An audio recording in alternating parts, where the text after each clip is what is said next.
think I need to adjust my little screen behind me just a tad.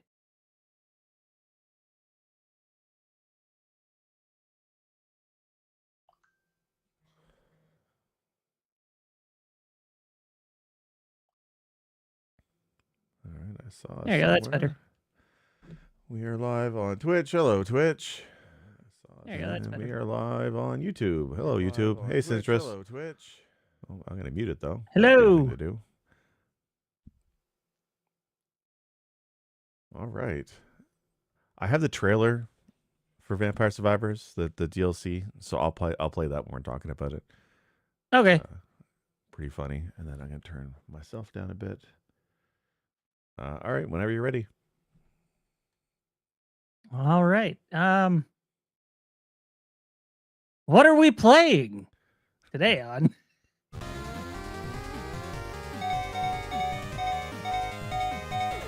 Truth. That's what else we can simply say.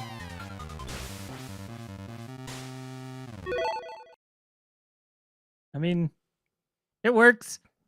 Yeah, it's just the two of us this week. We had another plan. I guess I can sort of describe that, but I feel like a good chunk of that would have either been retreading content we've done or just content we don't know enough about.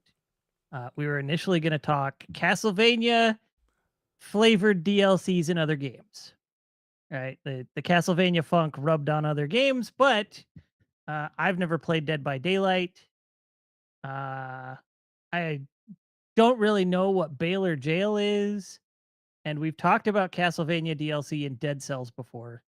Yeah. So I think the one we wanted to talk about was really the Vampire Survivors DLC. Vampire Survivors, yeah, because that dropped as of recording this, that dropped yesterday. So that was kind of the reason we were going to talk about that. And I feel like there was one other game in there too. I don't remember what that was. Yeah, anymore. it was Dead by Daylight, which I didn't realize Dead by Daylight actually got it was V Rising.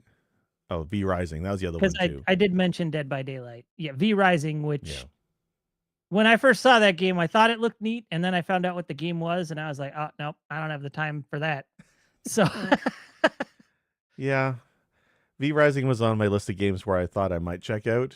It's like a Diablo type of game, but there's no procedural generation of stages. It's all static. And so I'm kind of it's supposed to be like a persistent world where you leave a server running and things like that. Yeah. And so it wasn't my flavor of game anymore. Maybe 10, 12 years ago it would have been. So that was what we were going to talk about. And instead we decided, you know what, let's just talk about games we've been playing that we kind of want to talk about. Especially I know you and I both have played the Vampire Survivors Castlevania DLC. So that's on the list today. Honestly, we can just start with that one if you want. I think that's the big one. Like I just spent I lost track of time for the episode today. I was almost late because I was upstairs playing on my Steam Deck Castlevania DLC. I'm like, all right, I think I can beat this before we go live. I think I can beat it. Nope, did not beat it. But I put a good 2 hours into it today, which is ridiculous.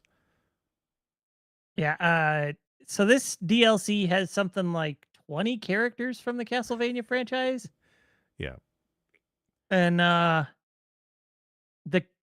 Castlevania map is absolutely enormous. Every time I think I'm almost done with it, like I'll either die or usually die. I run out of the 30-minute timer or whatever. And I'll be like, oh, there's only a little bit more. And then the next time I go further and I'm like, there's still more. There's still more. Like it keeps going. I don't understand. Yeah. So I mean, for those who may not, for those few people who have never played Vampire Survivors before, I can't imagine there's many of you. This game came out a couple years ago for like $3, and it's a survival game. There's only one control. You just move around the screen, and it auto fires. And they've been knocking out DLC for the past 2 years, I guess it is, and there's a couple that were unique DLC, but they've also been doing crossover stuff. So they've done an Among Us themed DLC. They've done a Contra themed one, and then they just did this Castlevania DLC, and it's like the last few. It's one gigantic map. You're not kidding. 20 characters. I want to say 40 weapons, which is obscene, and a ton of secret stuff in this DLC, and it's wild, and it's not small, and I think it was like $5 Canadian, I want to say, so cheaper for the US folks. But there's a lot of content in this DLC, and it's to me, I find it hysterical that the game that when it came out was ripping off all the ideas from Castlevania, right? Everything from the weapons to the monsters to the characters. And now 2-3 years later, they've got an official Castlevania DLC for Vampire Survivors. I think it's funny as hell, but it couldn't be more fitting. Like this is the thing for this game. This is the end game for Vampire Survivors. It has to be. Yeah, this is just absurd. And like I have to say, there's always overlap between new weapon designs, at least to some extent. Um, but this time, the amount of whips So many. You could and do a whole like, character build with just whips. oh, I have. It's nuts. So like, there's the original hero in the game who's got that whip that's just like forward, backward, forward, and then there was another hero later in the game, who's just got like the multi-strike whip, and then there's all the new Belmont characters. So you just start going, here's a new whip, the Sonic whip, the water whip, the jet black whip, the vampire killer. Like there's just Yeah. whip after whip. It's silly, and I love just having it's almost like you could sort of set yourself up for failure if you're doing it wrong, because I'm playing as Christopher Belmont right now. Okay. His whip is really strong, but it doesn't hit very fast at first. And so I'm Right. dealing with that, and I want to say the alchemy whip, which is Leon's whip. And so like that, just trying to kill a boss took me about a minute and a half, because I'm just not putting out the damage I should be yet, because I'm like, yeah, I'm gonna go for a whip run again. Right. It's But to show how different they are, though, the alchemy whip is the one I've been using. So it shoots once to the right and then once up angled. But what it tells you is every time you beat a boss on a map, it gets more powerful. So it sucks for yeah, the first few bosses, but after 3-4 bosses on a map, it starts crushing things. It's pretty brutal. The yeah, it one I starts just really it gets the go ahead. all 8 angles Yes. after a And time, and yeah. The water whip, it just the Belmont just whipping it all over the damn place. Like front, back, up, down. It's all random directions. And it every so often it shoots a water dragon across the screen. And then when you upgrade it, when it evolves, it starts making it rain periodically. I think every yeah, 16th hit or something obscene. But it couldn't be more different than the base default whip that was in Vampire Survivors. So you're right.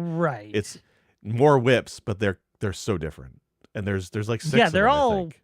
fairly unique. And Yeah. then so I've played as those 4 characters. There was somebody else Grant. I played as Grant. And it's funny Please because say his full name. What's his full Grant name? Dynasty. Thank you. Yeah. They kept the full name. Grant Dynasty. I don't know how you're supposed to pronounce it, but I always called it It's Dynasty.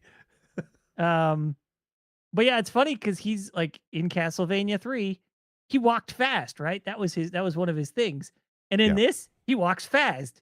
So he's got that movement bump, and then he's going around throwing these little it's not the dagger from the base game, but it's essentially very similar, Yeah.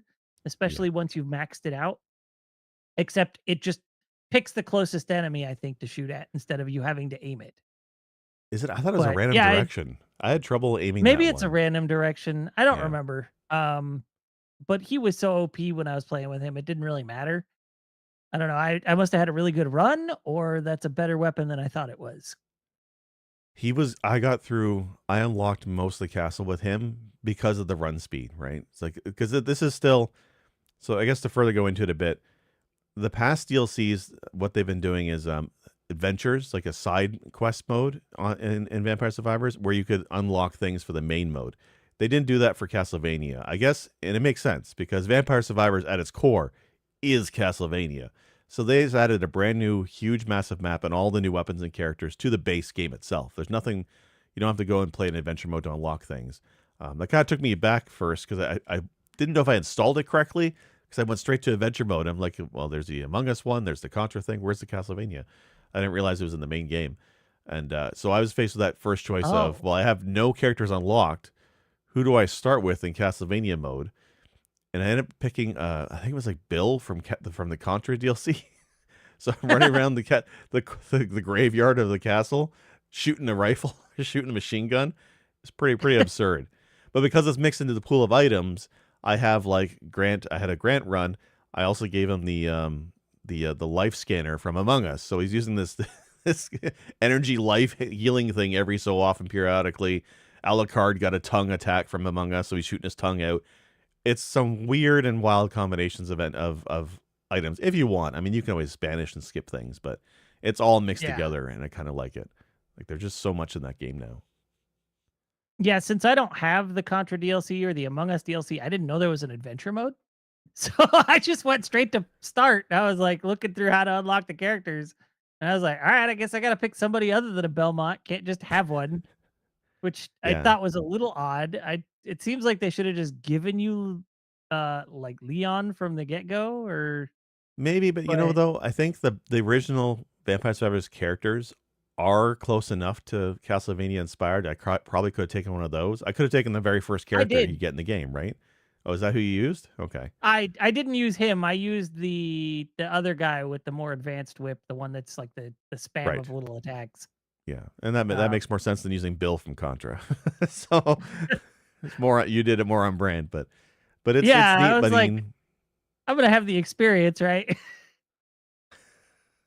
that's true. But I mean, you unlock characters in this pretty quickly. It's Yeah. the same thing as Vampire Survivors. There's coffins hidden around the map. I found 2 characters that way. I want to say I found Juice Ballman, I think, and there's one other one I found, Justin, I think I found in coffins. But then also, once you unlock one character, it kind of snowballs as you read what Yeah. the unlock requirements are for the next one. I just before this episode, I just unlocked Alucard and I did a run with him. And I don't. Do you have him? Because he's fun. He's a blast. Yeah, I finished a run with Alucard earlier and Yeah. I think it's funny that he starts with like they leaned further into the joke weapon of the Alucard sword, right? And instead they Well, call it the Alucard Sorb. the Sorb. Yeah.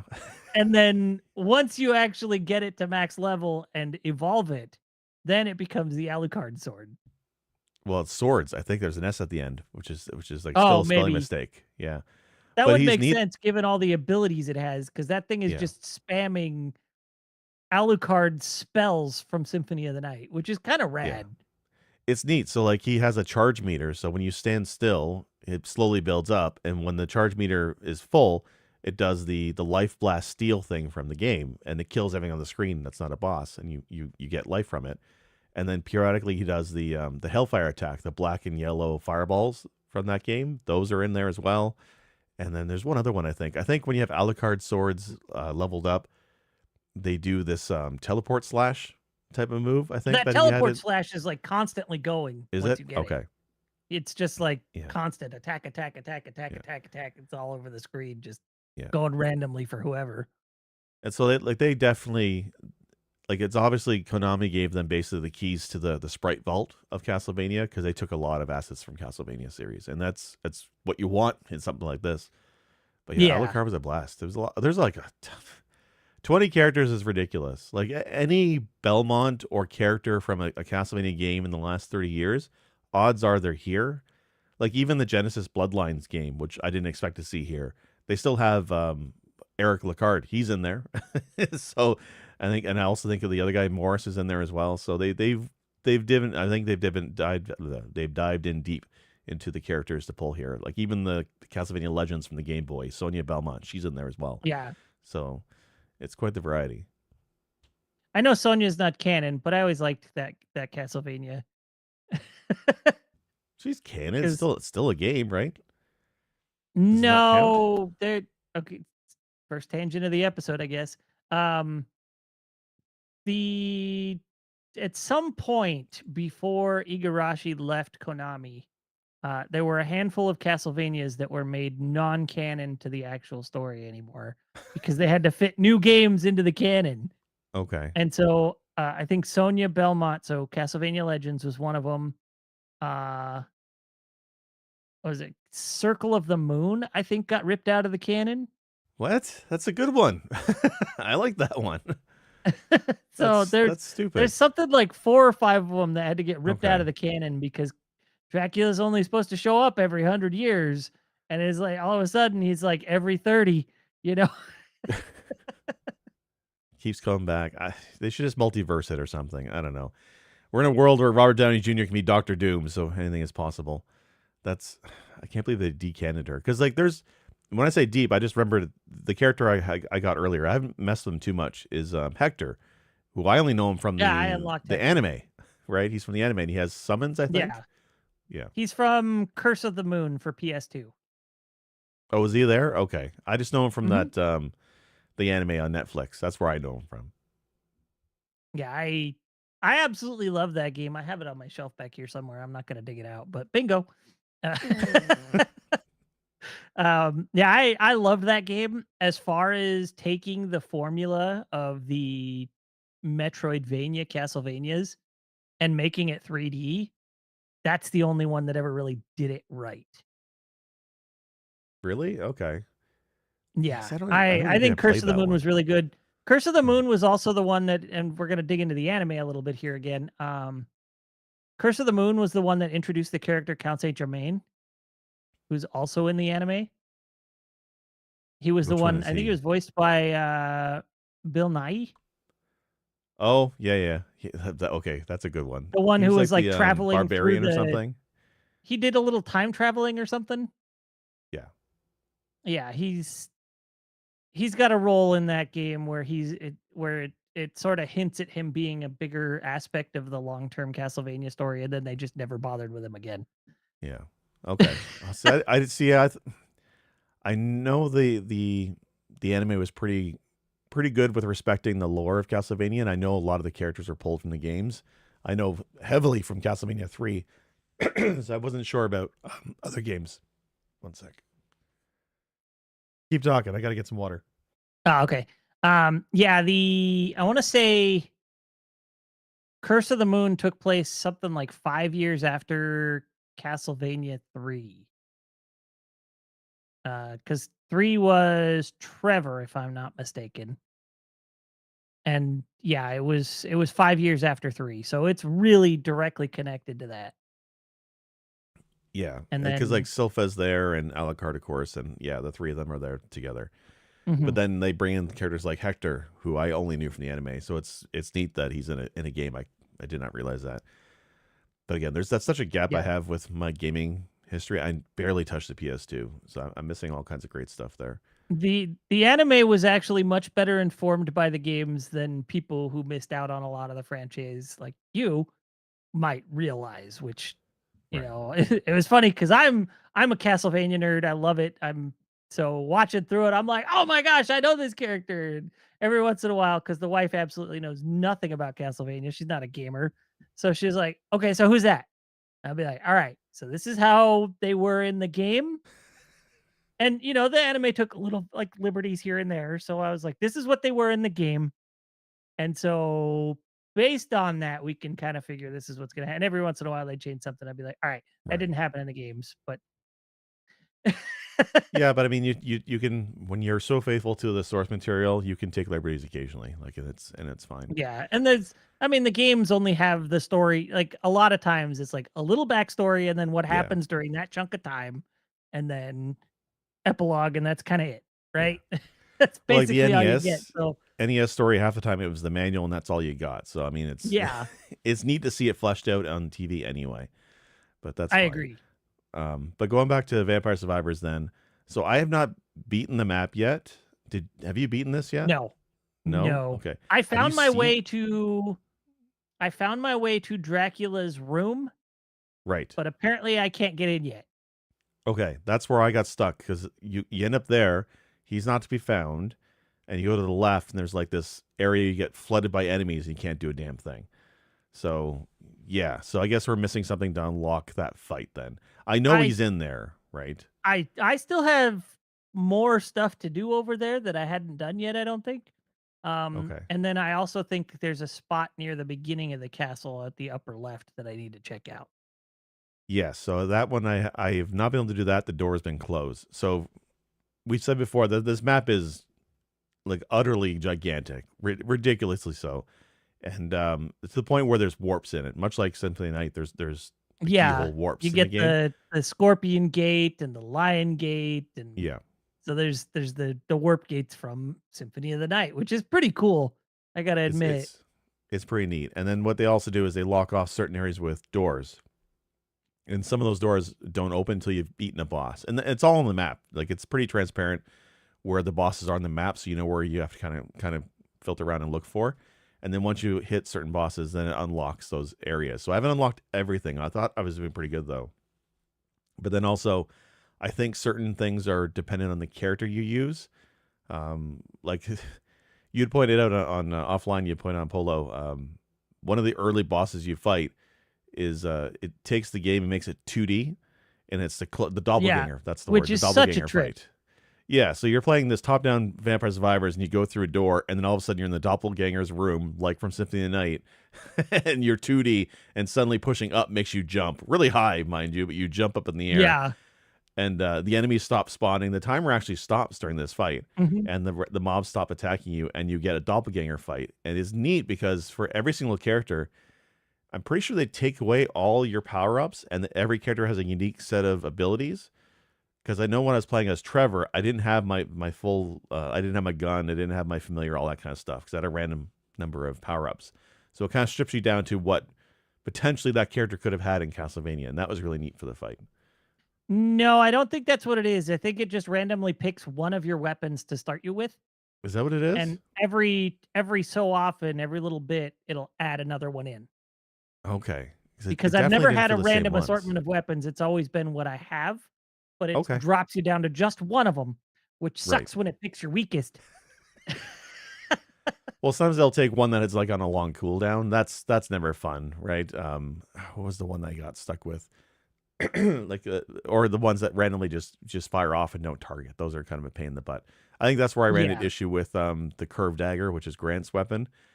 I'm pretty sure it is random because when that was firing off every 5 seconds, I was dodging between. And you open it would hit him. But then every so often it was okay.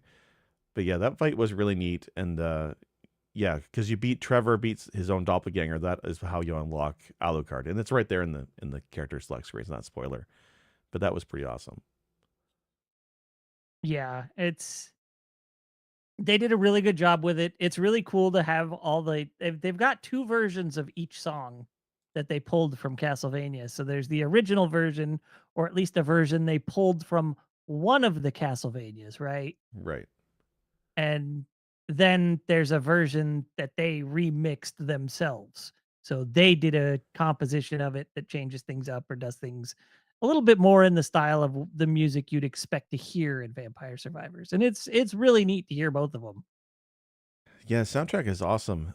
How many songs do you? I think it was 30 songs I saw listed, but I only have 3. I think. Do you know how you unlock them? I've got a whole bunch. I kind of assumed they came with the characters. I don't know because I know you can select the music on the stage select screen, but I can only see the 3 tracks. I believe. I'll have to go back and take Well, another there's a look. way to open up like the game, like soundtrack by like DLC and stuff or by game. Okay. And so then I see a list of what I've opened up in Castlevania, and I think between the Ode 2 and the actual Castlevania originals, I've Right. probably got maybe 16 or 18 songs, something like that. Okay. I'll have to take a look because, I mean, they have Vampire Killer there, that's the one you want, right? But their remix version of Vampire Killer is pretty epic. It's really well done. Like this is a game that it was always better than I thought it would be for $3, and then even the DLC. Like when they got the license from Konami, I thought, oh, this will be like $10 or something stupid, but nope, it's like $4, 30 Yeah, it's tracks, 20 5 characters. when not Yeah, on sale, and since it just came out, it's on sale, I think. Or maybe yeah. it was only 4. Yeah, you might be right. It might have been only $4. I don't remember exactly, I think it but was 5 Canadian, so oh, okay. that's where So I'm probably yeah, it's getting messed probably up. 4 Yeah, in the US. yeah. Guess I could look it up. Let's I do have a computer right in front of me. check your mind palace. Either way, like for what's in it is pretty ridiculous, right? Like you look at like even what was the Castlevania Right. DLC for Dead Cells? That one was like at least 15, I thought. It was definitely not $5. Yeah, that was let's see, Return to Castlevania. And like while you're looking it up, and don't look at me wrong, Um I love the Dead Cells Castlevania DLC, and I think it's well worth the money. But it almost feels like there's more in the Vampire Survivors one, because it's not just this one big Yeah. map. Like once you beat this map and stuff, I heard there's a whole list of secrets you can work on unlocking. So there's definitely a lot more meat behind the scenes. So if you think it's like a one evening and you're done, no, there's a lot here. Yeah, this definitely feels like it's gonna take me longer than the Moonspell DLC took me Yeah. by a fair shake. It looks like the Return to Castlevania DLC is priced at $10 normally. Okay. Oh, so So, $10 is okay. it's like 10 is not bad when the game was what, 20, like, for just the game, I think? 20 or 25? I don't remember. 25. It's hard with Dead Cells Uh, because that game is always going on sale. It's yeah, wild. but, I Yeah. mean, even that Castlevania DLC for Dead Cells is on sale right now at $7, so but, yeah, the It's sheer amount of content offered and, I mean, it's hard to be like, make this comparison because it's very much not apples to apples. Dead Cells is a lot more elaborate a yeah. game mechanically than Vampire Survivors. Well, So, it's like, well, there's a couple of new bosses, and I wanna say 2 areas, maybe 3. Um, so, like, when you look at it just by pure numbers of, "This is what we put in," it doesn't sound like a lot, but it's Vampire or, Dead Cells added a ton of weapons from across the Castlevania franchise, and there's enemies all over, and there are yeah. secrets that change up the mode in that too. So they did a great job. Vampire Survivors, by the numbers, it just sounds astounding when you hear 20 characters, like 30 tracks. I don't know how many bosses. It's an absolute assload of them. At least a dozen, right? At least a dozen, right? Just the ones that you spawn on the map, and like they're true bosses. They're screen filling. There's the giant Medusa head that takes up the entire screen, and actually some of those are actually really neat. You fight Shaft, assuming it's Shaft, in the clock towers area of the map, and he does like flashes red lines on the screen like a checkerboard pattern, and I guess And a bunch of fleas little go flea running men. across. Yeah, so it traps you into that square. I mean, you can almost walk across the fleaman, but you take damage. So you want to stay in that square. It's pretty interesting mechanic. They also do it earlier on with a boss where, in the clock tower, where it looks like poison darts or Three feathers fly across the stripes. screen. Yes, Yeah, I three think it was stripes. just knives or something. But yeah. Yeah, but that's kind of neat, and that's a mechanic of those boss fights. I thought that was really cool. I haven't seen that in the other DLCs. Granted, I never finished Moonspell, and I never really got too far in the other ones. I mean, I like the DLCs, but I usually don't have the drive to finish them. This is probably the first one where I actually kind of want to finish it. I definitely want to see Dracula. I want to see that fight because the trailer makes fun of that the dialogue there. But the secret stuff, I'm curious to see what they do with it. Like this is it's so weird for me in Konami, right? Like I used to hate Konami for years because they stopped making games, right? They took all their popular licensed IPs and made pachinko machines in Japan, right? Gambling machines, Mhm. right? That's all they've been doing with their IP. And then in the last little bit, they've started making games again, or more importantly, they've been giving the license to other companies to make games. And it's been nothing Yeah, but great and stuff, I think, right? Like we love the Dead it's Cells easy. DLC. Oh, absolutely. It's easy to be cynical and think, "Oh, they're just making money off the franchise," which to an extent, true. However, Dead Cells is also making a lot of money off of this where that dev team knocked it out of the park. The the dev team for Vampire Survivors knocked it out of the park. So they're making money off of it too, and we Yeah. get good content that involves an IP that is beloved. So yeah, well, Konami is definitely taking a step back from making their own games for the most part. At least they're letting others touch those IPs and do something Yeah. with them that's good for the IP and fun for the fans. Yeah. Well, even like going to something like Silent Hill, we just did an episode on Silent Hill remake with Chard, and that was made by Blooper Team, but it's a Konami IP. Konami basically hired Yeah. Blooper and gave them the license to make this game, and it turned out to be gangbusters. It was a hit. I So mean, yeah, I mean, if this this is this what gives, Konami does, I can live with that, I guess. this gives me hope that we'll eventually get that game that revolves around the Demon War of 1999 that we never actually saw and we just heard of in I Which think it one? was nodded to in Curse of the Moon and talked about in Aria of Sorrow and Dawn of Sorrow, Okay. where there was like an actual military invasion on Dracula's castle in 1999. Well, they get some of those later Castlevania games get pretty weird with the story. Like it's almost sci-fi, I think, in one of them, if I'm not wrong. I know they're bringing guns and other crazy shit into it, so that's Well, it should be noted that the Lords of Shadow series is a reboot of Castlevania, so it's not the same at all. It's not connected. okay. But yeah, all the other stuff like the Aria of Sorrow, Dawn of Sorrow, Harmony of Dissonance, Portrait of Ruin, those are all part of the franchise, whether they stayed canon or not. But Yeah. like they even had Harmony of Despair, which was really just a for funsies multiplayer game, but that one was pretty cool too. That was yeah, I think we talked about that one before. That let you We play was did. like Alucard and Richter and all that stuff online with friends, right? Yes. Yeah. Yeah, But there's so many Castlevania games. it gives me hope that we'll get a return to that particular canon with the IP as an official game, or at least, they'll let somebody else make an official game Yeah. uh, of those parts of the story that we didn't get and were just mentioned and were sort of linchpins in the plot, but out of sight. Yeah. Yeah, because I know Iga kind of left the company and he went off and did his own thing. Bloodstained was fine, but it never was as successful as Symphony of the Night ever was, or any of those Game Boy or DS Castlevania games were. And I don't think we're going to see anything like that from him going forward. So Yeah. it's like Metroid, 2D Metroid, right? It doesn't sell very well. It has a loyal fan base, but it doesn't sell very well when they come out. So when you do get one, Yeah. it's too few and far between. Hmm. I mean, Metroidvanias they have a bigger fan base now than they used to. They're also a bit more prevalent now than they used to be. So I don't know if one Yeah. begot the other. I don't know which came first, the chicken or the egg, but it's there. It's true. Um, Yeah.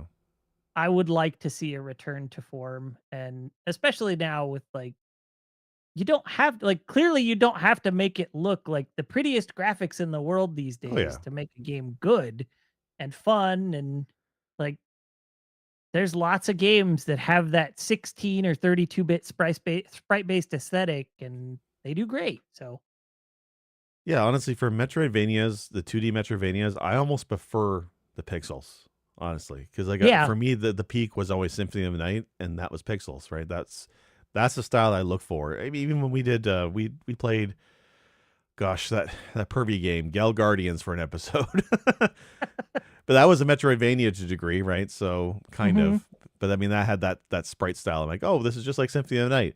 It wasn't, but it had some good art No. though. But I mean, Mhm. yeah, I almost rather the pixels. Like Bloodstain was fine.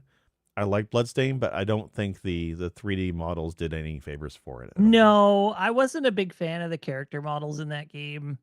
It they served their purpose, I'll give it that, but for me, that art style didn't do much for it. The scenery was beautiful, but I really did not like what the human characters look like. You talked Yeah, about last week in the Silent Hill episode that you thought Konami did a weird job with how the people looked in Silent yeah, Hill back in the the day. faces. Well, Igarashi's team didn't do a whole lot better with Bloodstained. I thought they all had Yeah, like weird ugly hands, and I'm not saying like, oh, it should have been me because obviously I would have made ugly hands too, but I'm also not a professional game developer. So, yeah. There's no $1 million Kickstarter back on you. Like if there was, things would be different.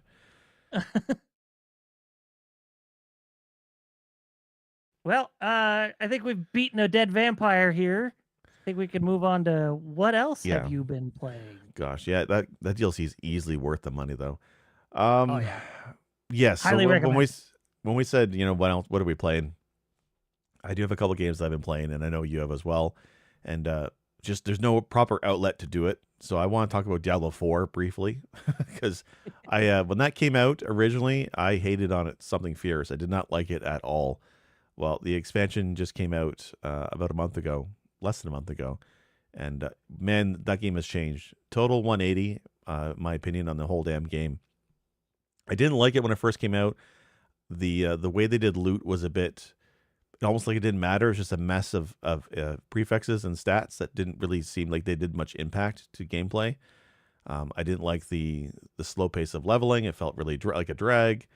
I really didn't like how they gated some content after normal difficulty, so you're kind of forced to kind of go through the story before you got to the good stuff. If that makes sense. Just there's a lot of Diablo 4 I did not like at launch. The only thing I really liked was the graphic style was overall okay. I liked how there was a large number of dungeons on the map, on the overworld map, and when you went into a dungeon, they were procedural, like you want in a Diablo game. But I really liked the Mhm. skill system. The skill system was really great.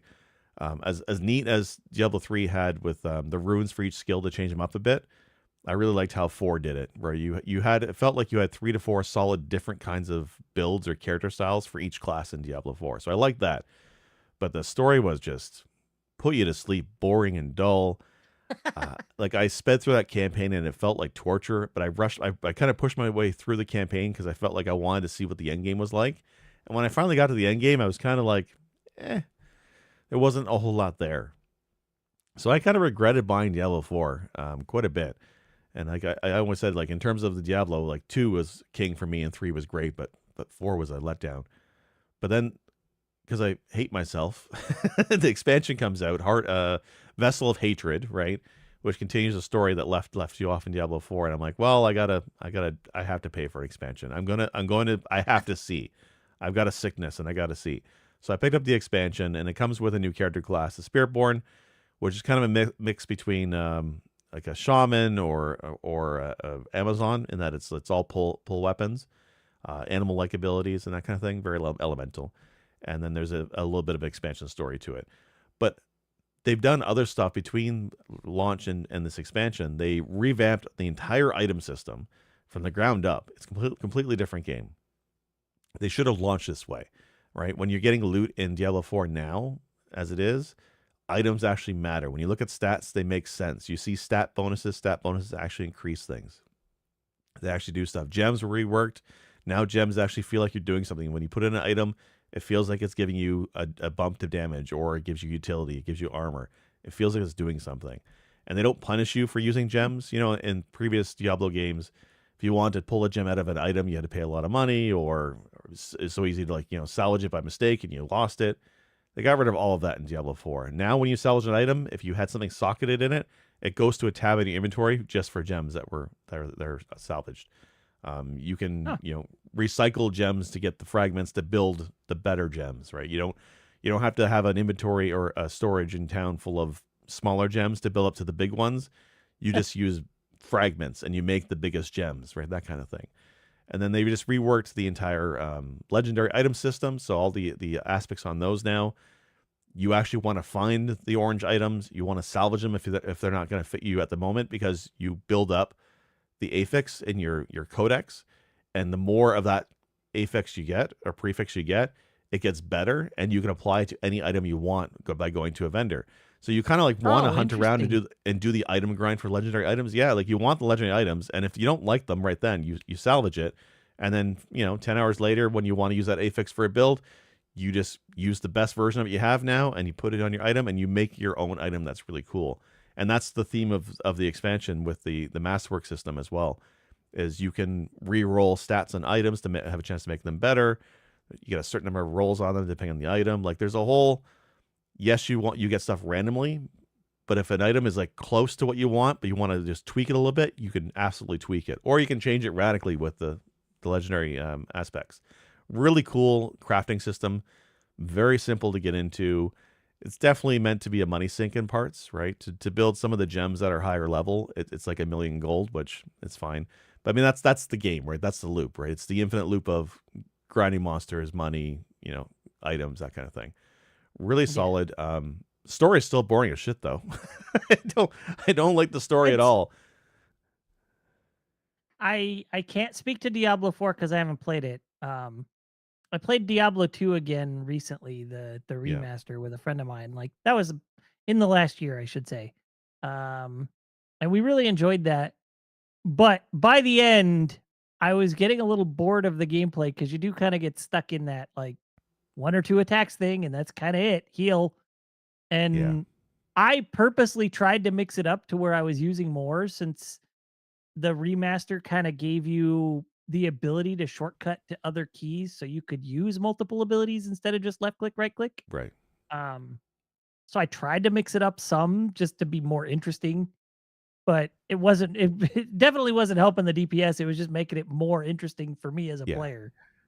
Uh, that was a that's I feel like that's just kind of the nature of the beast with these type of games, especially I wanna say with how echo chambery Diablo and World of Warcraft have become, like bouncing back and forth ideas from each other. And Yeah. so I didn't bother with Diablo 4 because Diablo 3 felt like a lonely World of Warcraft to me. They they definitely steal ideas from each other, right? The whole idea of talent trees in Diablo 2, I feel was from WoW, or WoW stole from Diablo 2, No, but it's yeah. they kind of go back and forth between the ideas. Mhm. But yeah, but in WoW, I almost don't even care about loot, like because you have to do the big dungeons to get the current loot to match your character. Whereas Diablo, you still get the fun random drops that still feels entertaining. I don't know. But I'm when you Yeah, said the there's one or that two difference. skills, when you said the one or two skills though, that hits home for me because Path of Exile is a game I like quite a bit. But I always stop playing at the same moment when my character build is too powerful, where I only need to use one item or skill that I've kind of maxed out with all the gems to do what I want it to, and then it becomes boring. In Diablo 4, the Spiritborn class, which I rolled a new class with them, um, the neat thing about Diablo 4 is I added the dodge mechanic. So red circles on the ground, hit the dodge button. Well, the Spiritborn has an ability where if you dodge, it throws like these lightning feathers at the enemy, and they're super powerful. If you dodge next to something and they take 4 or 5 of the feathers at once, it's super powerful. So I had like a build where I was basically just trying to get as many dodge charges as I could. So I would dodge all over the map, knocking feathers left and right. It's really fun, combined with using poison centipede abilities because that's the other aspect of it. Just I was using 3 or 4 skills at once. It was really great. It was really fun until I hit max level 60. And once I got to level 60, you unlock unique items start dropping. And they're super powerful, and they're super powerful to the point where you make builds around them.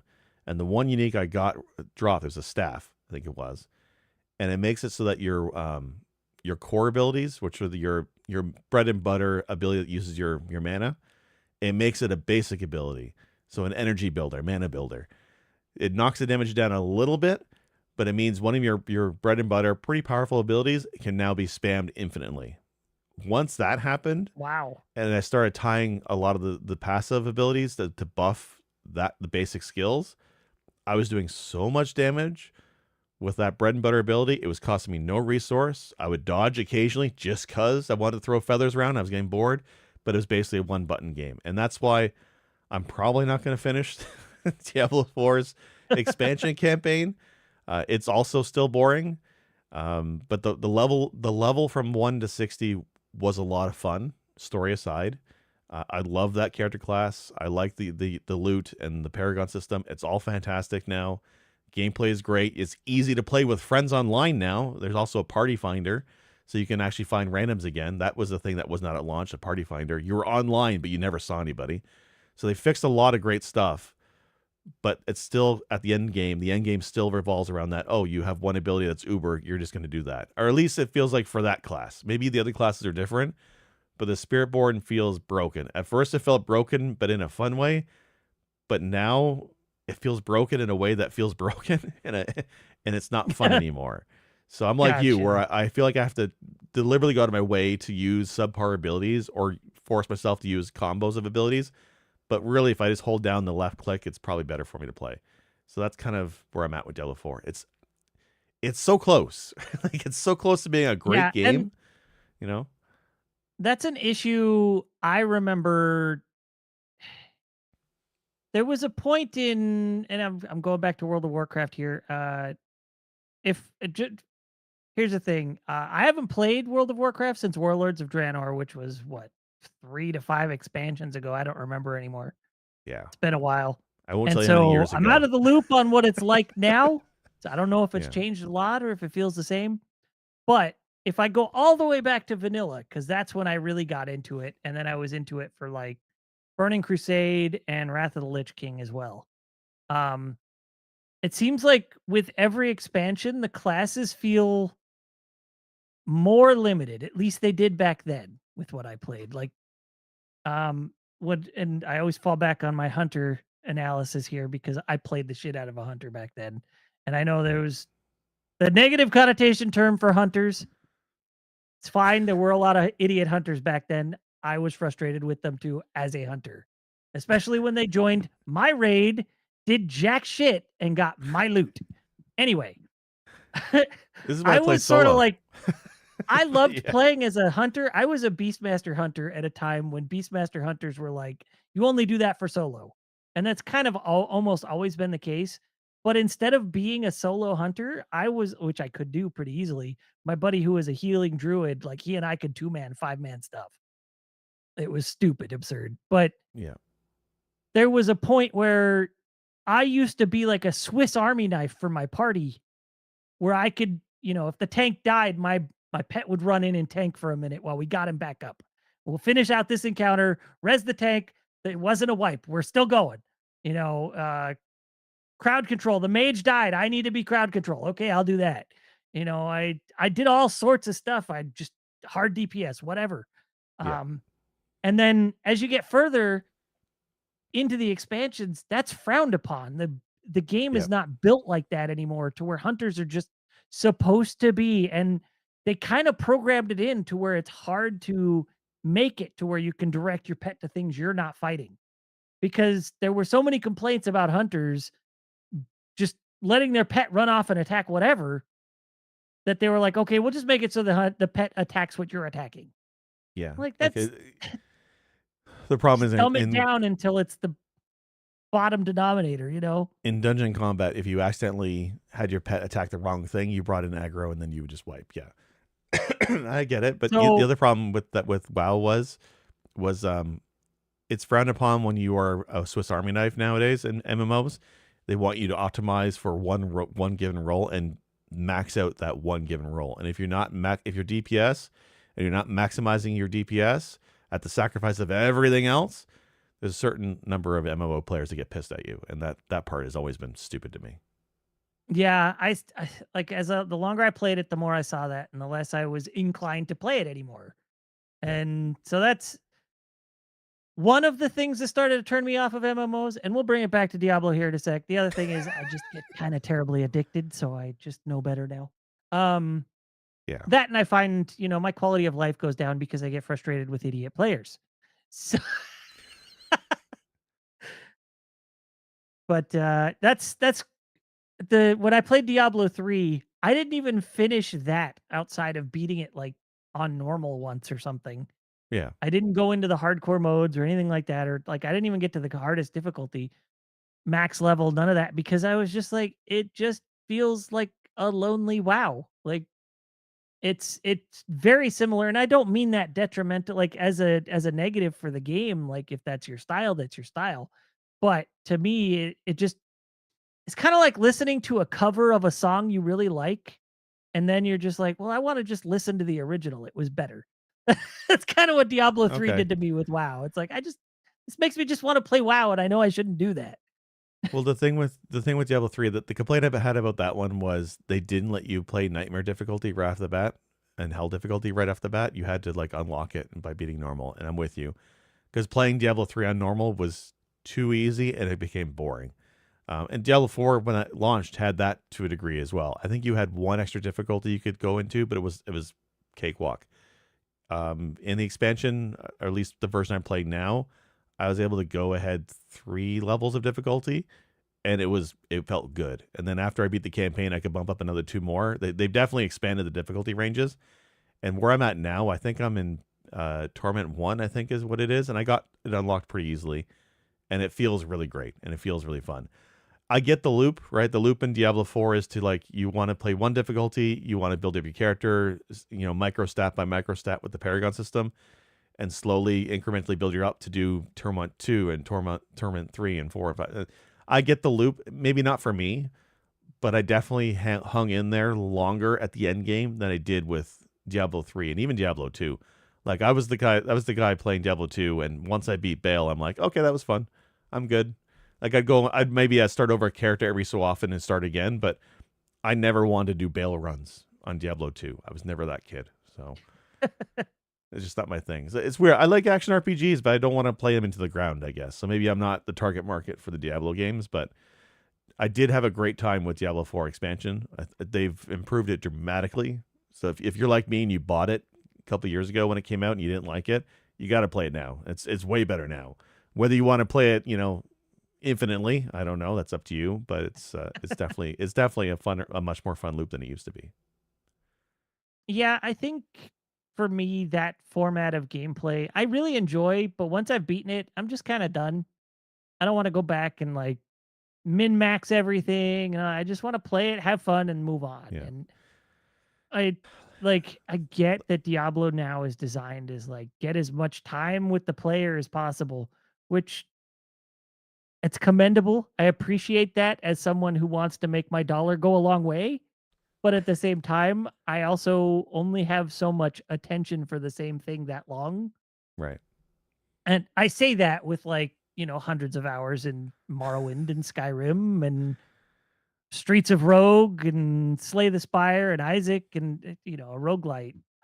I'll just it's like never ending cone ice cream cone. But Yeah. for the most Well, part, when it's telling a static story and the world is pretty static, like because yeah, Diablo, it's there's random generation, but it's also a pretty static story as you play through. It's always the same story. yeah. It's always 90% the same experience, regardless of what the difficulty is or what the layout happens to be this time.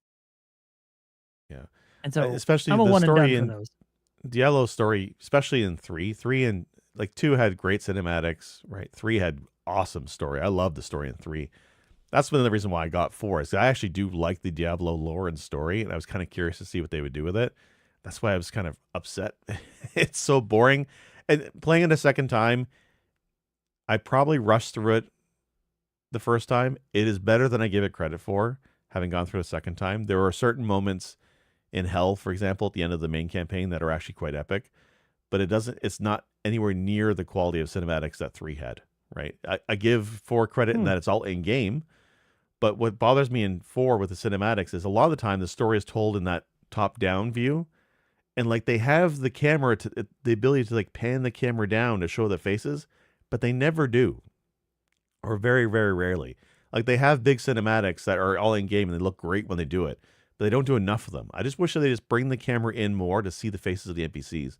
The one guy you have, I think, what's his name? Lothar? Anyway, he's like the main Horadrim that's with you. He's the Deckard Cain replacement. He's with you for a good chunk of the game.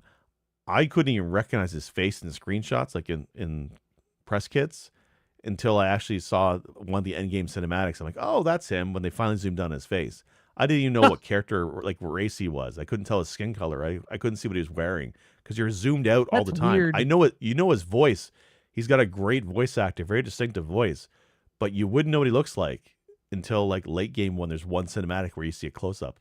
That felt like such a stupid thing because we all know who Deckard Cain looks like from 3. We all know the lady that was with you. I'm trying to remember her name now. Is Jennifer Hale did the voice, but you saw them up close, and you don't see them up close enough in 4, and that felt stupid to me. So I don't know. When there's cinematics in 4, they're great. The intro cinematic to the Vessel of Hatred is really great. It's gory as all hell though, but it's good. But again, you're talking to NPCs, you get some story bits. It's all dialogue, which is awesome, but the camera's so pulled back and it ruins it for me. I don't like it. But anyway, Diablo 4 is good. That's a bummer. It's good. But it's not. You don't play it for the story. You play it for the gameplay loop. And much like other games of this type, like you said, once you get to the end game, you hit a point where you're all powerful with 1 or 2 skills, and gameplay, at least to me, it suffers because it feels boring at that point. But I spent 70 hours playing it the past month, so that's pretty good for bang for my dollar because it just paying for expansion, right? $70 for a brand new character from 0 to 60, that was pretty epic. So, all right, you got to give me a pick because I talked way too long on Diablo. Right. All right. So I have been playing this game. I think I mentioned it. Thank goodness you're here. I think I mentioned it at one point Yeah. with you and Chard. And it is, I don't want to spoil anything because it's a very easy game to spoil. It's not that long a game. It's only like 4.5 hours. Oh, is that So it? we had, Okay. yeah, it's only like 4.5 hours to do everything. Maybe, if you wander a little more and just take everything in, maybe a little longer than that. But it's like playing just this really wild cartoon and just watching the world unfold around you. You, the agency for your character is almost always, can you go see this other guy for me? And Okay. so you just wander and see the world and like the tongue in cheek, dirty jokes here and there scrawled around the world or that the characters make or and here I am saying I'm playing this with my 10-year-old son, but it's not like it's X-rated or anything, but it would definitely be like watching an R-rated movie. Yeah. Um I would rather him play this than watch heavy metal. So Yeah. Well, heavy metal's it's a whole other kind of X-rated. So yeah, it's like trying to think of a really good analogy here. Um it's sort of like the Simon Pegg Nick Frost movies sense of humor. So okay, Hot Fuzz, Shaun of the Dead, Tavern at World's End that's the one or I know. World's End Yeah. Tavern, whatever it was called. Yeah. So it's that sort of sense of humor, but it looks like, and you guys are going to have to look it up because a lot of you are probably not going to know this cartoon. It's a cartoon my kid used to watch when he was little called Sarah and Duck. And so the Okay. animation style, the characters all look very, childlike cartoon. But then, there was a point where you come across this dude living in a dumpster wearing no pants. And you can kind of see his little doodle there. The the clip that I saw on TikTok is your little dude's like it looks like I he's saw in an that one. ice on like an ice box or He's in a something like that. fish ice market or yeah, an Yeah. icebox fish market. And there's a guy there, and you see the chunks of shrimp, tails poking out of the ice, and you can whack them for whatever reason. And if you whack the certain one, the shopkeeper's face starts to go red, and then you realize he's actually he's getting off on it, and you realize that's not a shrimp, that's his penis. That's the Yeah, game. he also says something, I don't remember whose name, but he's like, Reggie's wife could learn a thing or two from you. So it's it's it's that kind of chock humor. full of that kind of Yeah, humor. and But like the it's voice also got just actor. like stupid shit. Like there's Yeah, this parked truck at the beginning, and it's just like Dave's parked trucks. You'll never see us moving. it's really funny, and like it's got the voice actor's Matt Berry, which if you may not know his name, but I guarantee you've seen something that he's in. I used to know him from the IT Crowd. He was the new boss in that one. And he's like, "Father," and he runs down the. Yeah. It's great. Or what was that? It's The Vampire Show, Where We yeah, Are in what we do in Shadows. shadows. Yeah, he's freaking iconic in that as well. And it's just his voice is so distinctive, and him being in a video game is just perfect. Like he's especially Yeah. for this kind of game. So if you don't mind some lewd humor looking like a kid's cartoon, this is a great, just fun romp through just this batshit crazy little town. I absolutely love it. Um, but I don't think there's too much to go in detail on that because there's really most of the time all you do is walk around and whack things. So and like the sense of humor in it is really where it's at because you'll be walking Yeah. by doing one thing and you got these two people arguing about using their trash bins. And she's like, "Don't put your stuff in my trash bin." He's like, "I didn't. You put your stuff in my trash bin." And then you come back and it's like, "Don't put me in my trash bin." You come by a little later. Now we're both in the trash bin. It's it's less of a game, more of like the interactive movie type of experience or interactive Yeah, show. it's Yeah. it's sort of like just this long chain of multiple running gags Yeah. and just experiencing this silliness. And it's like there's this. the sense of humor is also along the lines of like the Mighty Boosh or the IT Crowd. It's just, you know, almost to the degree of absurdist, just for everyday antics, and Yeah. it's kind of what it is. But I don't want to spoil too much for anybody. Just if it sounds like your cup of tea, you'll probably really dig it. Yeah. Um, just know it's not super long, but you're gonna have a lot of laughs if you take everything in. It sounds It's like the not game you play about the with challenge. somebody. It's a Yeah. yeah. It Play sounds with like the game you somebody play on a with you. couch. Yeah. With somebody with you. Yeah. Yes.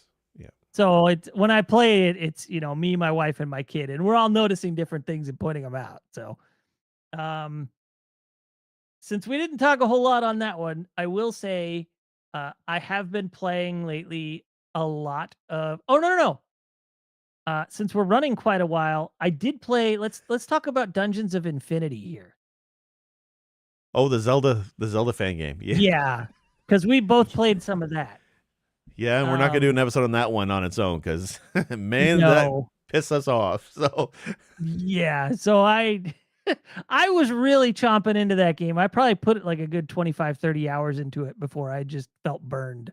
yeah. Um so it's called Legend of Zelda Dungeons of Infinity, and at face value it sounds absolutely spectacular. It is a roguelite that is inspired by the dungeon crawling parts of Link to the Past.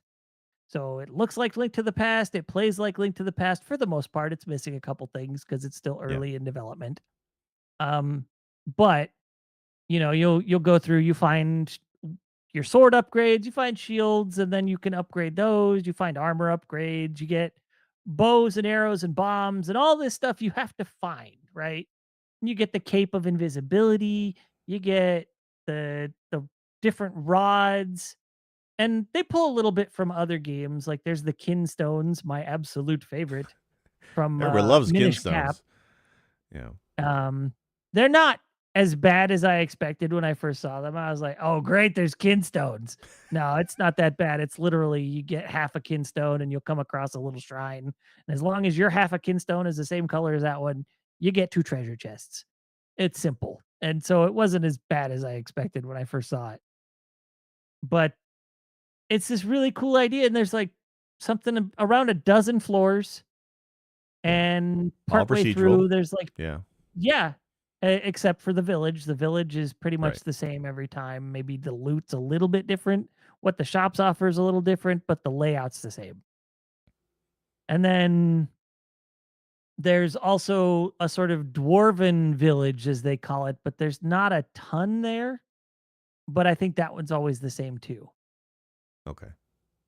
And it's also got, like, this weird obtrusive maze that you have to sort of navigate your way through by using numbers that you found earlier in the floor, and they tell you like what o'clock to bomb around the walls to move on through that maze. And you can get it wrong and find your way 3 4 bombs deep in the wrong direction and then have to go back. So it trolls you a little bit, but it's in a good way. It makes sense for a roguelite. But you got the same bosses every few floors. The floor theming might change a little bit here and there, but for the most part, it's always the same order. And then the floor could be every square on the map, or it could be 2 dozen squares, and that's it. But it's a lot of fun until you get to the end. Now, you didn't play this, I don't think, nearly as much as I did. No. I stopped when you told me what happened at the end, and I didn't quite believe it. I'm like, that can't be right. And then I looked it up, and I got pissed off and I uninstalled it because, like, for me, when I played this, I told you about it. I thought this was a fan game that had a hell of a lot of promise. I was actually very concerned that it's going to get DMCA'd and taken down by Nintendo any day, because especially when Yeah. they're the Discord where you can get it from has like 50,000 players right now in there. It's definitely not a small community, but it had a Mm-mm. huge a lot of promise, and it's not a ROM hack. It's made from the ground up fan game, and it was very actively being developed. Like when we say it didn't have all the Link to the Past mechanics, he was adding like the missing stuff for the sword play, charging a sword and the pairing with a sword. Like he was adding things constantly to the game. I was really hyped for this one, think it'd be great. and then, thought, okay, maybe the bosses are the same every time, but maybe he would expand that in the future. It seems like he's active enough. And then you explained what the last boss does to you, and I want you to explain that one. Yeah. Well, let's preface this by I probably had a good 30 or 40 runs in this game where I would die every time. Usually the first few times was in the first few floors. Then pretty consistently I would make it past the first village, which is on the 6th floor. Yeah. So I would not make it to the dwarf village. Finally had a spectacular run where I was just absolutely loaded for bear with equipment, money, like anything I wanted. I was like, "Oh, this shop has something I need." I'd just snag it. There was never a concern. So I'm cruising up on the final boss. I'm ready to take him on. I'm like, "Okay, I'm ready for this. I got all these healing items. I'm good to go. I'm at like 2/3 health. So I don't think I need to heal just yet. I'll go in and fight him, heal when I need to." Then you get into the boss room and everything, literally everything you have is taken away, even your base sword that you start the game with. You cannot attack at all. And so I couldn't heal. All of a sudden, I'm just being dropped in this fight where I'm like, I'm not really sure what to do, trying to avoid hits. It's the first time I've experienced the fight, so I don't really know the pattern. I don't know what's telegraphing what. So by the time I figure it out, I have 2 or 3 hearts left. And apparently you have to pick up bombs that he spawns every now and then Yeah. and throw one at him, which I would like to specify here. There were enemies that throw bombs at you earlier in the game. They're from Link to the Past. Um, I couldn't get those to actually attack them. So I had already been trained to be like, okay, the bombs that they drop don't work on them. It's so here's the thing. Here's why I found this stupid to me. There for many reasons, but the number one thing to me was it could have been really interesting if in this kind of roguelike situation you didn't get a sword, right? We've talked about Link to the Past randomizers, ROM hacks in the past before, and I love those because you can have situations where you could have swordless runs. And that's when we talk about Dungeon Affinity. I thought maybe that would be something he would add. Swordless runs where you have to like scrape by with what you find and that's what you got. But when you get to an end boss situation, you want to ensure that the player can still beat the boss. So that's where the bomb mechanic makes sense. You at least can always beat the boss with bombs, but ideally you have some kind of build of items you've acquired through the run to use instead. But no, Yeah. your build doesn't matter in this. Your build is taken away. Your hours of effort in a run mean nothing, and you have to beat it with bombs. Hours, right? Yeah, like to get to the end of the game for me was probably a 2.5 to 3.5 hour run. Yeah. That's for one run. Like they're not a fast thing. And so, and granted, I'm terrible at speed running roguelites, but at the same time, like my thought process is find everything, become super powerful, just destroy everything, right? Yeah. Usually that's allowed in a game like this. And this game was like, yeah, all that stuff doesn't matter. We're going to Star Fox Adventures you. And everything you've learned about in this whole game, we're going to take away from you and change up the mechanics dramatically. Good luck with that. Yeah. It's not my favorite thing. Yeah, it just feels like when the So, game, which is so focused on finding those items and finding those neat combinations of things to work together to make a really fun build, to just make it moot at the end of a run seems like such a waste, right? And it's such a buzzkill to the point where, I mean, this is the way it was designed. Maybe they'll change it in the future, maybe not. But it seems like they had to go out of their way to do this effect, taking your items away. They very well could have just left your build alone and then have the bombs as an added thing to the boss. But they deliberately designed the encounter this way. Not sure why.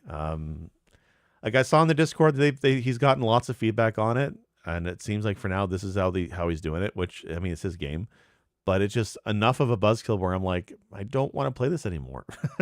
I've never gone from 0 to 60 back to 0 so fast before. Seriously, this was one hell of a rug pull.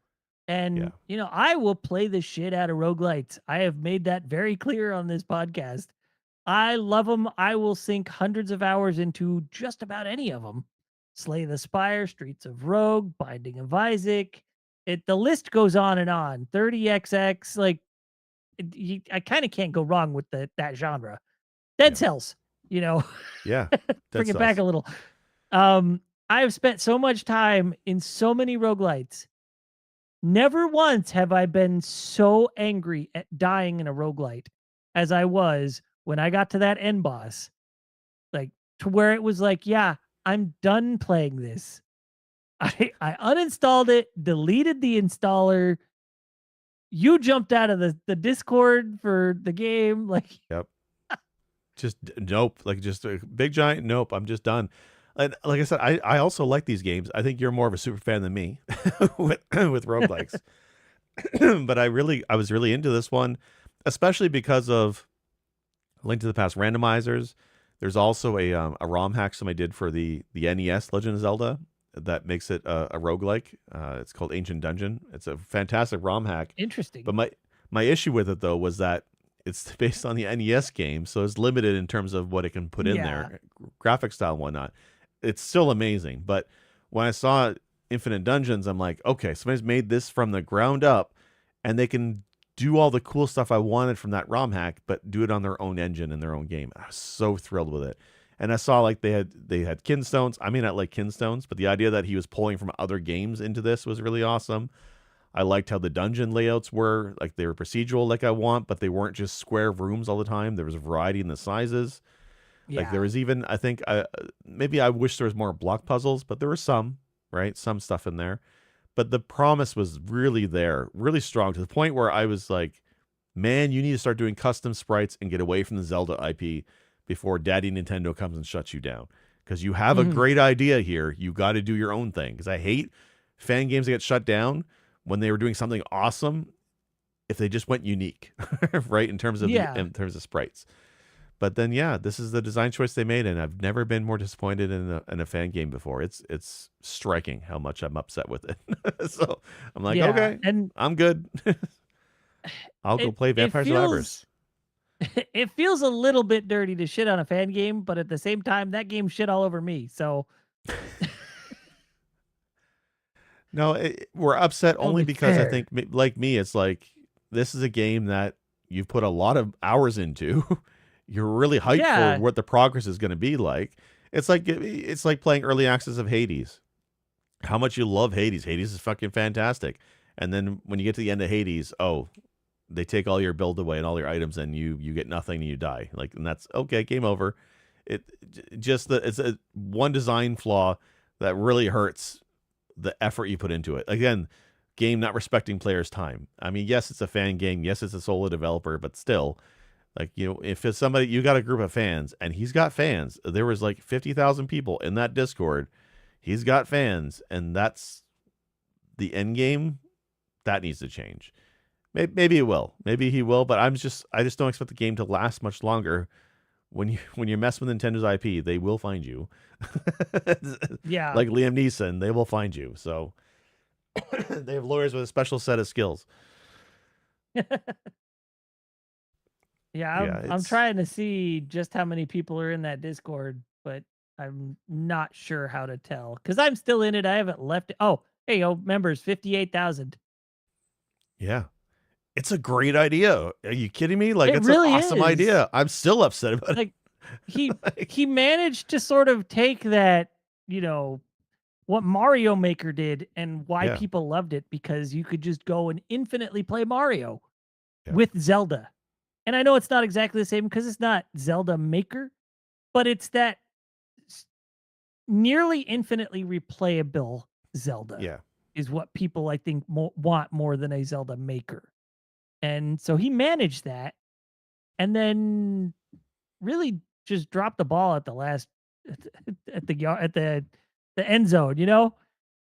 Well, there was sports talk ball analogies. Sports ball. Yeah, we're all sports fans here. Go Kraken basketball team. There was rumors that Nintendo was looking at doing a Zelda Maker, and that's what ended up being Echoes of Wisdom. They basically took the building blocks of that what would have been a Zelda Maker. It didn't work internally, so they decided to make a game with it. And because in Link's Awakening on the Switch, the port there, they have a dungeon maker, though it's super basic. But it was like I saw that. it was like a nugget of idea that was awesome, and I wish they could have gone with it. But Nintendo thinks there wasn't any market for it, I guess. Because even Mario Maker 2 did not do nearly as well as the first game.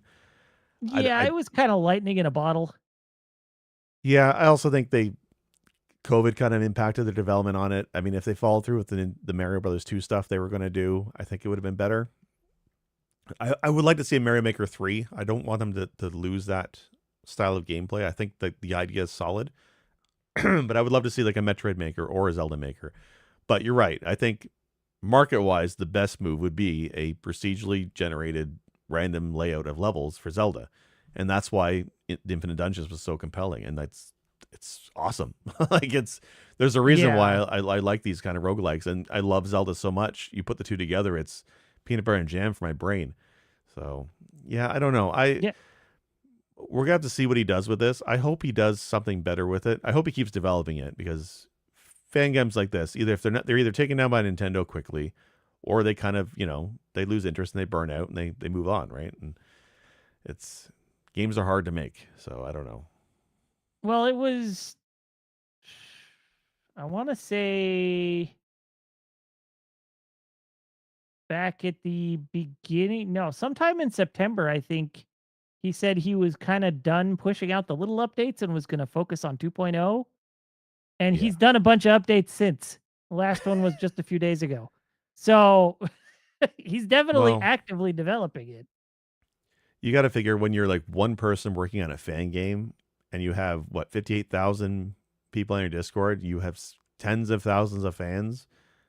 That's a lot of pressure to do more. I would not want to be that person. I would not be able to work under that kind of pressure. It's right to say, I'm going to step back and work on something for 2.0. That's the correct move, I think. But it's very hard when you have tens of thousands of people saying, hey, can we get an update? What's next? What's next? Like we see that with indie games all the time. Just look at, I mean, I'm bad for it too. Where the hell's Silksong? Team Cherry, I want an update. Where's Silksong? Where's Mina the Hallower? I got a fantasy critic I got to win. These games, they're not doing any updates. Silksong's a little different. They announced it. Like wasn't it just like part of the, Game correct Awards. me if I'm wrong. Wasn't that part of the, oh my gosh, the fundraiser before the Kickstarter? Wasn't that initially just going to be a DLC for hitting a certain checkpoint with the Kickstarter? Was it? I don't think so, because I know they did have 2 DLCs for Hollow Knight, so I think that might have been Kickstarter related. But I know that Silksong and the character was in the original game, and I know there's a lot of hype for it. They announced it, I think, at the Game Awards the 1 year, or Summer Games Fest. I feel like it was forever ago, 4 years ago. It feels so long ago. And they've been radio silent as a developer for months. Like months. And I get it. Making games is hard. You do it right. You don't need to, fill to the pressure of your player base, right? Do it right. But it would be nice just to get an update once in a while. Yes, it's coming this year for Christmas. Or no, it's not. Pick something else for your fantasy critic, you jackasses. Yeah. This was announced 5.5 years ago now. Like 5.5 years ago. Okay, Metroid Prime 4. Right. Yeah. I was going to say, like, what was back then? No, Metroid Prime 4 was actually like, they did the whole like reveal 4 announcement. Gosh, I want to say in 2016 or something stupid. Well, and at least for that one, it came out that Nintendo wasn't happy with it, so they scrapped it and redid it from the ground up. So like there was definitely restarting of that project at least once. So that's why it took so long. And that's fine. Yeah. If that's what it was with Silksong, then sure, just say so. Hey, we had to go back to the drawing board 2 years in because we found a better idea, or we switched engines, or we did something.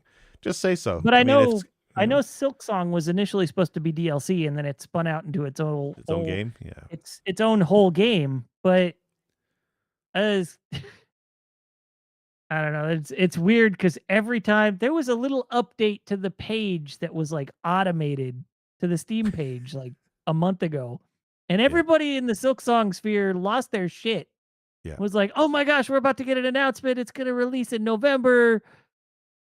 Yeah, the other people were like, "It's never coming out." Like, Yeah. There's what's her name on TikTok and YouTube? Kadia, I think it is. She does Silk Song updates every week or something, and it's almost always empty because there's just nothing to talk about. It's just every time there's like a Nintendo Direct or an Xbox event or a PlayStation event, you're like, okay, here it comes. That's Silk Song news. Like, no, it doesn't exist. This game's never coming out. It's like we're if we get a 3D Shovel Knight before we get Silk Song, or if we get GTA 6 before Silk Song, I'm gonna be floored. It's wild. But I mean, hey, passion for a game. That's all it is. People are just disappointed or, frothing on the mouth because they are passionate about a game because they want to play it. So I totally get yeah, and developers wanting to step away from that kind of, attitude. yeah, and I mean, it's what Team Cherry is only 3 people. So, Is it really that small? it's just 3 people. So, I'm sure they probably hit some wall at some point and we're like, "Oh shit, we got to go back quite a ways." Oh, wow, because Hollow Knight did just killer sales. Like that game sold well on every platform. That's crazy. It's that small of a team. That's like Valheim, right? Valheim is less than 5 people, I think. Still, it might be 7 now. But when that game came out in early access, it did so well. They made millions of dollars. Like that team could just retire and be happy for the rest of their lives. They don't have Yeah. to make. They don't have to finish that game. So I always felt it was like Hollow Knight was a bigger team, but because it did so well, that's crazy. Like Hollow Knight 1 was one of the first games I bought for the Nintendo Switch when it was brand new. If I remember right, like it was early. Like it was one of my first games I got. I don't know. Well, way off topic as usual. Yeah. Well, I don't think I have anything else I want to talk about. I mean, I have been playing other stuff, but we don't need to go down further rabbit hole given we're already almost an hour and Yeah, a half deep in the episode. I guess I may as well just mention them. I've also yeah, been sure. playing Streets of Rogue and Slay the Spire. How many hours you got in Streets of Rogue? Oh, it's stupid. Let Like me 300, see. something stupid. Well, Yeah, it's because so let me preface this by saying Streets of Rogue 2 just the demo just dropped. It was supposed to be out like in early access sometime in October, November, but I guess that got pushed back to next year because the reaction to the demo was not spectacular. oh, that's too bad. Um, which I mean, he said it was pretty early access anyway, so I'm sure it was kind of bare bones and broken as hell. However, my buddy and I absolutely love the first Streets of Rogue, so we decided to actually finish up everything we were doing in it. And yeah, now I am at 131.5 hours of playtime since like 2017, I think it was. So it's over a lot of years, but Yeah, still. a lot of that time has literally just been him and I playing or playing with him and I and a couple other people. Like That's we funny. even introduced another friend to it 2 weeks ago. Yeah, it's one where I've debated trying to give it a go, but I don't know if it's quite for me. But I know you rave about it, so but it's been on my list to kind of look at. Actually, I might even own it. If I'm honest with you, my Steam backlog is stupid. Sinister is mentioning he's been playing Shell Shock Live and EverQuest. Yes, EverQuest. It's funny you mention that because I've been having that MMO itch lately, where I kind of want to go back to the MMO, and like it just I keep telling myself no, because I did go back to Guild Wars 2 earlier this year and I fell off it pretty quickly. Warframe is not quite an MMO, but I've been wanting to. But then I just know it's just such a time sink, right? There's one that's in Yeah. alpha right now called Ashes of Creation, which looks to be like a proper MMO with massive open world, quests that are open world quests and all that kind of stuff. It looks really great, but it's like still at least a year away. It has to be. But I'm also just like MMOs. When I play MMOs, I usually just play them solo because I don't have any people on board who are into that habit of playing it. Or like you play with somebody and they jump ahead 10 levels because they play more than you, right? That there's that kind of problem, and most MMOs have not figured a way to solve that problem. Guild Wars 2 was the only game I've seen close enough to an MMO where it had that issue where they're scaling. So if I could play with my wife and I could keep playing more than she does, and we'd still have a great time because we're still scaled to be the same level, right? Not many Mhm. MMOs do that, but yeah, I don't want to dive into the MMOs. Real quick, I've been playing Dragon Age Veilguard. I did buy it. I had to know. I had to. It is very much a sequel to Inquisition. I won't go too long into it. I've only like 6 hours into it. It is a sequel to Inquisition. You got to put the ideas of Dragon Age Origins out of your mind. It is not that game at all. The graphic style is very almost WoW-like in terms of not cartoony, but it's more cartoonish. Definitely not as realistic as Origins was. To the point where I came across Darkspawn for the first time last night playing, and they look like straight out of Overwatch or something in terms of like the neon colors and the chunky teeth and stuff. It's a weird graphical design. It's not the bloody Hmm. zombies of Origins. It's kind of weird. Not to say that's bad, Strange. but it's different. The combat's a Yeah. lot of fun though. Very actiony combat. Music is great. Story is okay, but the graphic style is definitely weird. It's weird. But I mean, I looked at Dragon Age Origin or Inquisition, which is the last one from like 8 years ago, and that game also was starting to go away from the ultra gore realistic to a little bit more of a cartoony style. Not quite like this one, but I can see how it goes from Origins to Inquisition to Veilguard. I can see that progression of graphical Hmm. style changes. But it's neat. It's interesting. Environments are fucking rad. They look really good. Like BioWare knows how to use that Frostbite engine so well. Like the environments look amazing. Like there's an area in early on in the prologue where you're in Tevinter and there's just a giant mage citadel floating in the air and it's got spots the searchlights. That whole sequence is awesome looking. I just wish my character didn't look like a cartoon. So I've been playing that quite a bit. So Sinistar commented on you buying Veilguard, and I don't yeah, know I what his know. intonation was, but I'm taking it as, "Oh, Jake." Yeah, because I bought a new game I said I wasn't going to buy. It got 82 on Open Critic. It's pretty good. It's not game of the year, but it's good. You know what it is? Is like a lot of people are dumping on it. I'm not going to get into the whole anti-woke bullshit, but whenever people harp on a game for that reason, I want to check it out. I want to see what's actually in the game. And to me, when I played it, it's a it's just a good game and it's inclusive. Like there's different races. Like I'm sorry, the elves are black. That's not a bad thing. Like, oh, there's gay characters. Who cares? It's great to have that kind of stuff in the games. It's more inclusive than a lot of other games. But I mean, BioWare's been like that in the past as well too, right? Like they've always been more open with gender and gay relationships and stuff in their RPGs. So it's nothing new for BioWare. So to see people harp on it for that is annoying. So I hope it does well. Also, this is the company who just 2 weeks ago they said we're releasing Veilguard. We're not putting de novo on it. We're not putting DRM. It's just the Steam deal DRM. That's it. They came out flat out and said we're not going to bother, as if to say, you know what, it is what it is. If you're a fan, you're going to buy the game. Also, the price was not $70 American.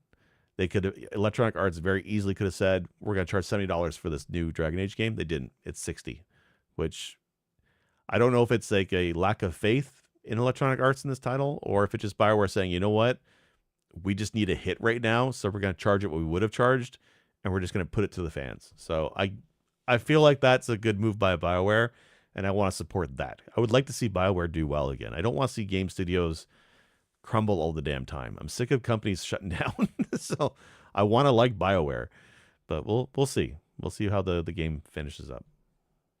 I like to think that a lot of, and I'm going back a little bit here. Your comment about when people complain about a game being woke.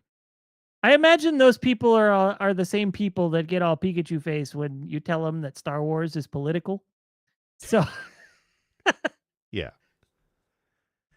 Yeah, it just there's room for everybody in gaming, and there's room for, jiggly boobs on one segment, and there's room for like political games here. And there's just room for games to be games. And yes, you can be gay in them like, if you want to be. Like it's nice to like I have 3 daughters and I've said this before. Like my kids have already come out a couple times now and said, "How come I can't be a lady in this game?" Like when they're playing retro. "How come I can't play Mhm. Zelda in this Zelda game, in this Link game? It's called Legend of Zelda. Why can't I be Zelda?" That's why I was kind of hyped for Echoes of Wisdom. But spoilers, that game sucks. But it's not, but I like to see it though, right? I like to see like that kind of representation for folks. And like it's important to have. And to see like the goblins on Twitter raise shit over it is really, really frustrating. Although I will say, I pretty much quit Twitter. I deleted everything off of Twitter. I saw that. I moved to Blue Sky. Couldn't be different. The culture is so different. There's a lot less trolling there, a lot less toxicity. Who knows how long it will last? But it's like it reminds me of like Tumblr, like 10 years ago. That's what it feels like. But there's 13 million people on Blue Sky. It's pretty solid. Wow. I think it's a decent size now. I hope it lasts. I mean, social media being what it is, you never know. But I don't miss Twitter for that doom scroll, where it's just like, if it wasn't the elections and political bullshit in America, then it was people complaining about different races in a game being woke. Like that shit is just exhausting, and there's none of that in Blue Sky. So I've been happy with that as a social media choice. We still use Twitter for Press B. I'll still update it. I do. It's just like I do Facebook. I don't read Facebook, but I make sure we post there so people can know when there's a new episode and that kind of thing. But yeah, Blue Sky is pretty rad. I should actually install that app on my phone. I assume it has an app. I don't know. I think so. Yes, there is an app. I just use the webpage, but yes, there's probably an app. But anyway, I would say that's probably a good place to wrap up. Yeah, an hour and a half. I think we're good. Yeah. Yeah, I think we're set. At least we talked about a bunch of games instead of just one, like we usually do when the two of us go on for an hour and a half. So like was it you and Chart a brief conversation about Resident Evil 7 or something? It was an hour and a half long. That was Paul. Yeah. Yeah. That was way back then. Yeah, that was good. So anyway, if you enjoyed what you heard, or if you didn't, I don't care. Just do it anyways. Come check out the Discord. You've been here an hour and a half. Tell us we've got you locked in now. Yeah, come hate comment. Tell me how woke I am. Come hate comment. Yeah, there you go. Press B to woke. Come at me. Whoa. Oh boy. All right. But yeah, you can find us at pressbtocancel.com or pressb.org. We're leaning into that now. It's not the gag anymore, I guess. I guess I'm paying you for had to it go next and get year. that because the charge one gaff. So he can pay for it next year. And you can find our link to our Discord there. You can find us on most podcast services, as far as I'm aware. If we're not on one, please let us know so we can try and rectify that. At least, assuming you use that one. But anyway, thank you all for listening, and we will talk to you next time.